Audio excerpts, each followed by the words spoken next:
We're psych students. We're psych students. We're psych students. We're psych students.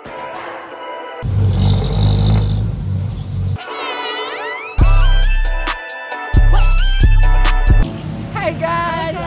Dito vlog. Hey. Sabi sa inyo hindi vlog to eh. And gusto ko lang gumawa ng may kwentang video. And kasama ko ang homie ko, Luis, and kami ang Psych Boys. Psych Boys. Pakin nyo ba kung di nyo siya kilala? Channel ko to eh. Siyempre lalagay ko dito kahit sinong gusto ko. Ay gagi.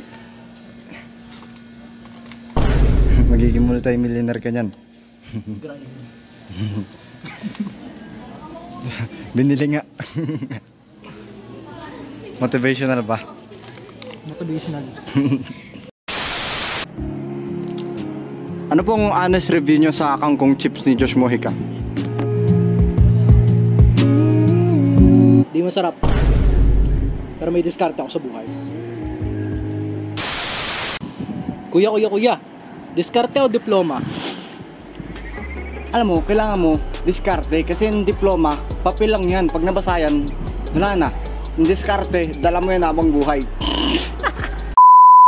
Sabi ko, ayoko gawing vlog to eh, pero naging parang vlog na. Tawagin ko na lang tong may kwentang video. We're psych students. Siyempre alam namin basahin mga isip nyo. Kwento nyo yan eh.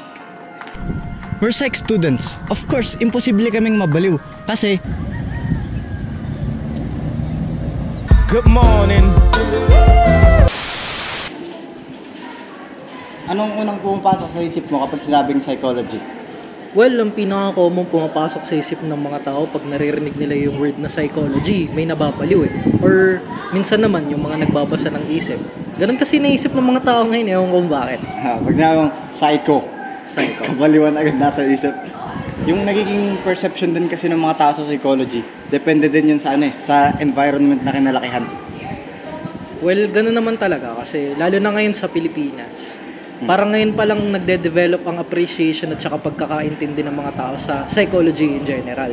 So, siguro ng mga kapanahunan ng mga lolo at lolo natin, wala silang masyadong pakialam or hindi man lang talaga nila alam kung ano yung ibig sabihin ng psychology. Parang arte lang yun. Oo, arte-arte lang yan. Alam niyo yung psychology yun, wala namang kwento yung course din eh. Ano lang yun eh, gawa-gawa lang nila na kunyari may problema ka sa utak.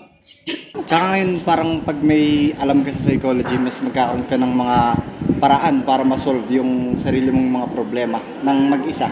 Pero pag may problema ka, meron ka lang naman dalawang pwedeng gawin para ma-solve yung problema mo eh. Una, mag-introspect. Isipin mo yung sarili mong mga ginagawa, yung sarili mong thought process, and pinakamadaling paraan, makipag-usap. And make sure na dun sa taong, kung kanino ka magiging vulnerable, close ka, alam mo mapagkatiwalaan mo yan. Well, yun nga yung yung primary concept ng psychology.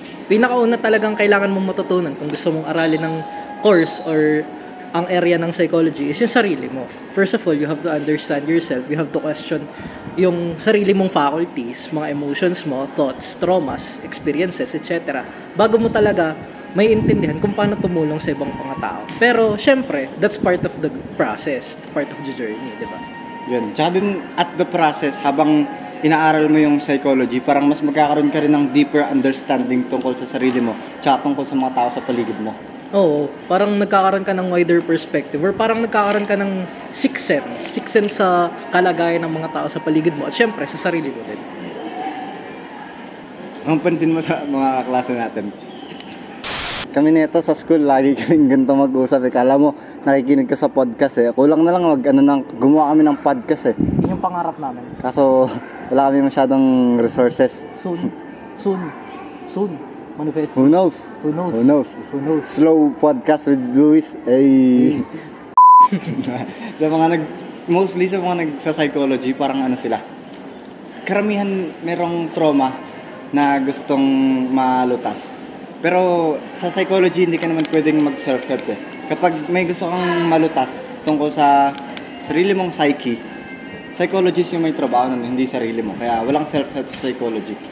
Oo, tunay yan. Tsaka, ang na-observe ko din mo sa mga tao sa paligid natin ngayon, all of them have their own traumas. Parang, sa mga psychology or mga nag-aaral ng psychology, parang nagiging mas open lang sila sa mga experiences nila, sa mga traumas, fears nila.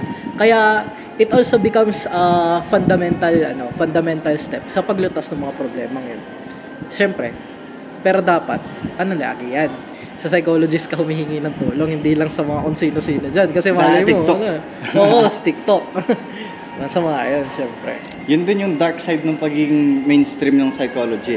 Yung, kumaga, nakita mo lang sa TikTok, magsa-self-diagnose ka na. Yun lang yung problema sa pagiging mainstream ng psychology. Ang psychology, kailangan mo talagang aralin yan. Kailangan yan ng mga empirical na information. So, di ka pwedeng basta-basta lang mag-diagnose ng sariling sakit dahil nakita mo sa psychology, sa TikTok. Oo. Isa sa mga bagay na kailangan natin intindihin sa panahon ngayon, lalo na sa panahon ng social media, is that napakadaming bagay na pwede nating matutunan. Pero hindi ibig sabihin nun matututunan natin siya ng tama. Meron kasing thought process, merong learning process sa bawat subject ng buhay natin. It could be logical or kagaya nung nasa research ko dati, para siyang web. Ganun kasi yung pag-aaral natin sa social media. Parang web, parang hindi siya tuloy-tuloy, parang ini-skip mo lang or chine-cherry pick mo lang yung mga natututunan mo, which is fundamentally wrong, lalo na sa area ng psychology. Kasi ang goal ng psychology is tumulong sa mga problema ng mga tao tsaka sa sarili mo. And you cannot do that if you are not learning in the proper way. Kaya nga, ang mga psychologists, hindi yan galing sa TikTok. Lahat yan, meron mga college degrees. Siyempre, meron yung mga buntot na sa pangalan nila. Hindi ka pwede maging TikTok psychologist. Oo. We're psych students. Siyempre, wala kaming math. Psych stats. We're psych students. Of course, immune na kami sa panggagaslight. In fact, magaling nga kami dun eh. Joke lang, din tinuro sa amin. Pero wala naman akong sinabi na marunong kami mang-gaslight ah. Kahit i-replay mo pa yung sinabi ko eh. Oh, bakit mo ni-replay? Di mo kasi alam yung katotohanan. Kasalanan mo yan kasi hindi ka nakikinig sa akin. Welcome to graduation. Good morning. Yan eh.